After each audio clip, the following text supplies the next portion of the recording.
Oi, gente. Hoje eu estava pensando em gravar o último vídeo desse ano. Seria sobre o Natal e as crianças, esses serezinhos tão importantes para mim, que eu tenho tanto afeto, tanto carinho e tanta esperança. Mas acredito que vocês, assim como eu, têm acompanhado nas redes sociais, nos meios de comunicação, muitas notícias estarrecedoras e absurdas sobre o número de violência contra as mulheres, inclusive de feminicídios no Brasil.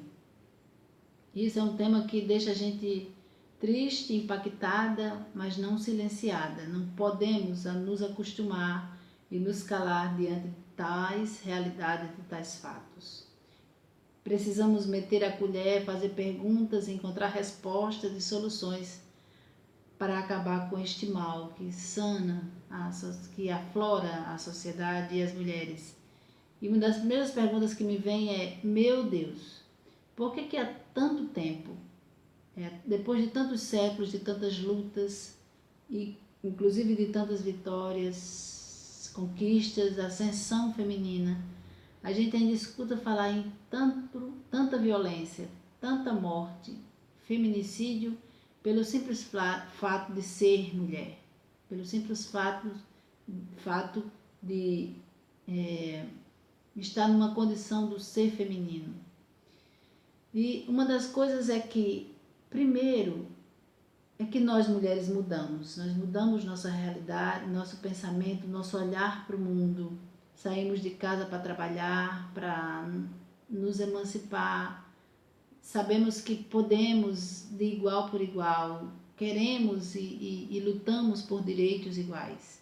E os homens não mudaram, grande parte deles não mudaram suas mentalidades.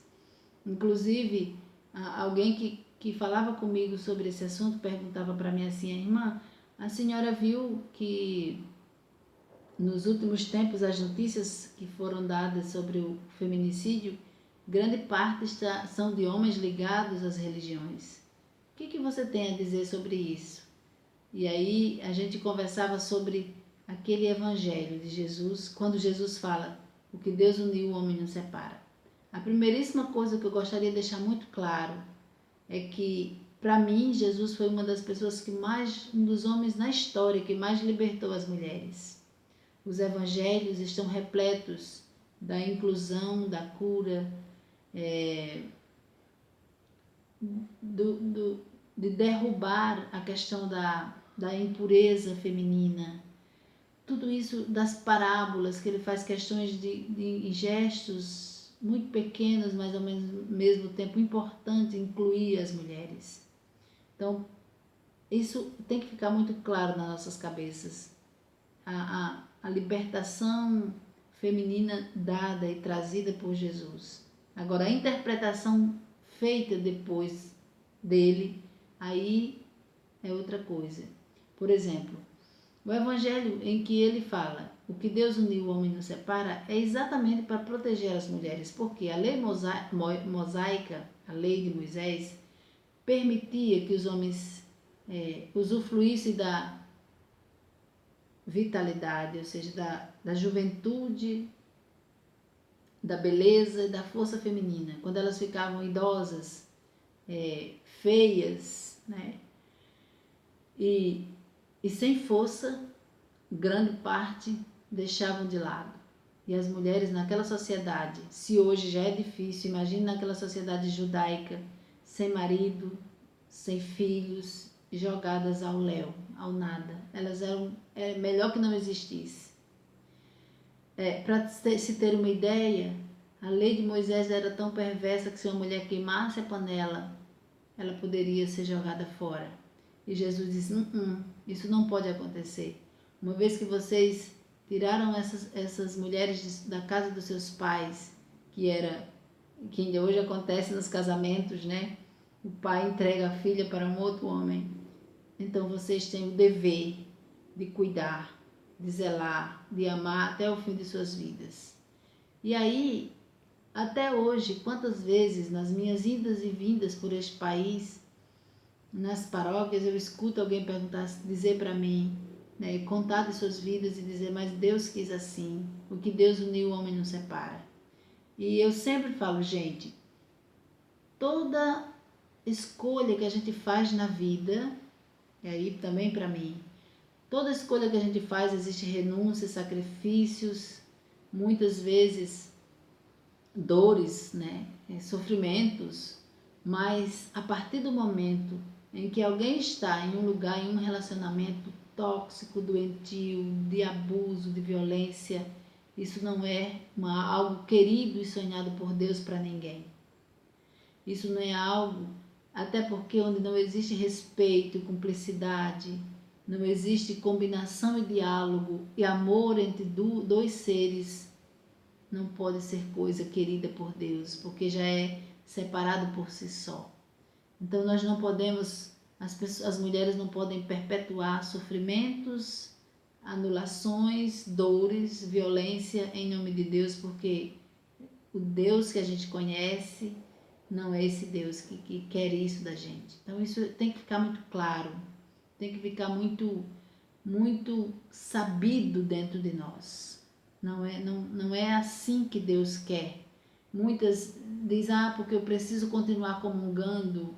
Não é por Jesus que a gente precisa continuar apanhando, morrendo para entrar na fila da Eucaristia, porque isso seria o contrário de tudo aquilo que ele deixou e acreditou de um mundo melhor, justo, igualitário para todos e todas. Seria exatamente o contrário do sonho e da luta de Jesus de Nazaré.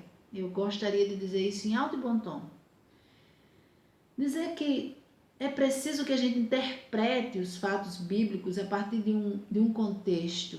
Esses dias eu estava estudando um livro feito por uma grande amiga lá do Pará, que ela fala sobre o lar, né? A mulher no lar, o poder da mulher na casa, na sociedade, e o quanto que a mentalidade da gente vai abrindo, vai vendo por outros ângulos. Então, gente, é preciso que a gente olhe a Bíblia de forma aberta, colocando no contexto por que Jesus estava falando, quais era a realidade, a cultura daquele povo, para que a gente consiga trazer para hoje, perceber isso cabe na nossa cultura, na nossa história, na nossa religião.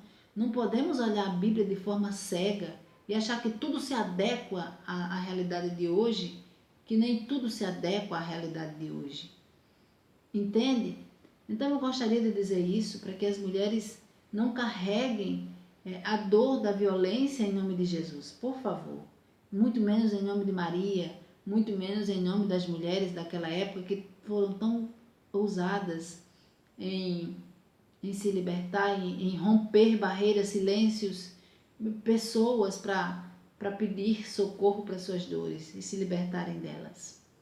Então eu gostaria muito, eu faço esses vídeos, não é nunca na intenção de aparecer, não é nunca na intenção de ficar uma pessoa famosa, mas que vocês possam espalhar para que outras mulheres, inclusive pessoas tão simples como das comunidades que têm esse pensamento, façam com que elas escutem, reflitam sobre isso, e também com outras pessoas, não precisa só ser o que eu estou dizendo, mas comecemos a falar, porque chega de tanta violência, de tanta dor, de tanta morte feminina em pleno século XXI. Peço que a gente possa compartilhar esse vídeo, e eu peço que, sobretudo com as mulheres mais simples das comunidades, porque a minha intenção é que, se ele chega e libertar uma mulher, eu já cumpri minha missão. Se ele chegar no coração e na mente de uma pessoa e dizer, não, eu entendi, né, o que Jesus está dizendo, eu já fico imensamente feliz. Então eu agradeço demais a todas vocês que a gente tem conversado, compartilhado, e que vocês têm me dado força para continuar fazendo essas reflexões. E eu gostaria mais uma vez de reiterar, a intenção é refletir, é fazer pensar, é fazer com que a gente se torne pessoas melhores, que voltem para a nossa casa do feminino, com todas as nossas forças, potências, luzes e sombras que nós temos, as nossas contradições, mas com todas as potências, as forças, as virtudes que nós mulheres temos para mudar este mundo. E eu continuo dizendo, a revolução, ou seja, a revolução que quando eu falo não é revolução de armas, mas é as mudanças, as novidades que o mundo, as mudanças para melhor que o mundo pode trazer nos próximos séculos, nas próximas décadas, tem que partir de nós, mulheres, porque eu acredito muito nisso, eu acredito piamente nisso, porque em muitas coisas os homens têm que me desculpar, mas fracassaram. Então, nesse país que a gente está vendo aí tanta morte de mulheres, de indígenas, tanto incentivo à violência, que nós mulheres espalhemos esperança, companheirismo, afeto e, sobretudo, que a gente dê o ombro a outra mulher, o ouvido para escutar suas dores, suas violências, quando a gente souber que isso está acontecendo. Então, gente, meu abraço, meu afeto. E como eu continuo dizendo, que a gente compartilha esse vídeo, tá lá no canal do YouTube, Juntas na Contramão, para que a gente possa romper essas barreiras, quebrar esses silêncios e acabar com a morte das mulheres no Brasil, porque não dá, chega. Não, em nome de Deus, a gente pode deixar que isso aconteça, porque infelizmente muitas pessoas ligadas às religiões ainda estão fazendo isso, achando que estão defendendo a sua honra, porque os homens têm que mandar, os homens têm que ser os provedores, os homens têm que ser os donos das mulheres. Isso não é verdade. Deus nos fez homens e mulheres, mulheres e homens em poder de igualdade, de direito, de amor, como filhos e filhas seus e suas. Um grande abraço, até o próximo vídeo e chega de violência, não dá mais. É impossível a gente escutar um país tão bonito como o nosso, tão diversificado como o nosso, e ainda tanta dor, tanta morte das mulheres. Eu conto com vocês para que a gente possa mudar essa realidade daquilo que está ao nosso alcance. Beijo.